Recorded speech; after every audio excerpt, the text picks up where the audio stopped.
Kasui lung le na zual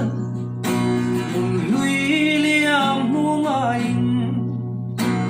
zamual liam mu kan him lai ni zong te au kir thei chang si lo zamual lan liam ta si lung le nga zain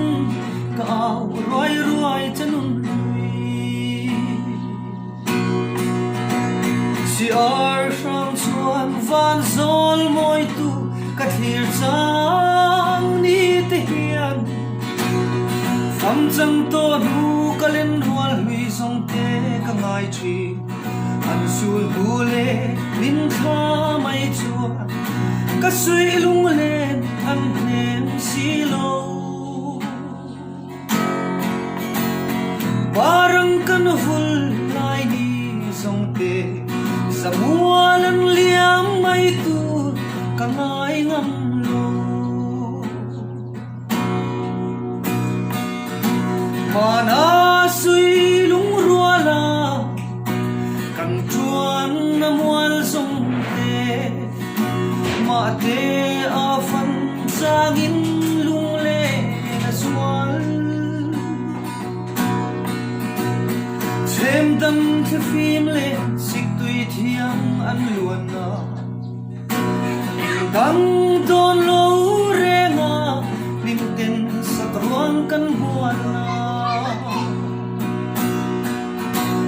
si Hrangchhuana van zol moi tu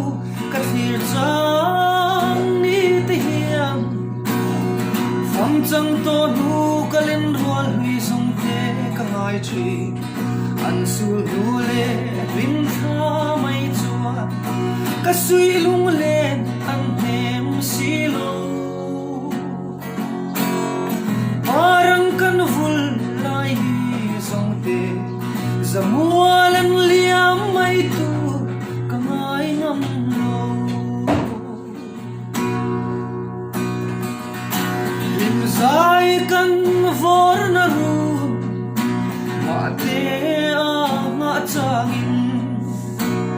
athar le chi nui hiawa kan himla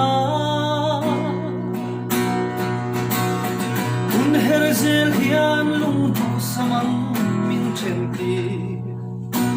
to le ni ong mang mo mangai len rolung du te si Hrangchhuana van zol moi tu kathir chang ni te hian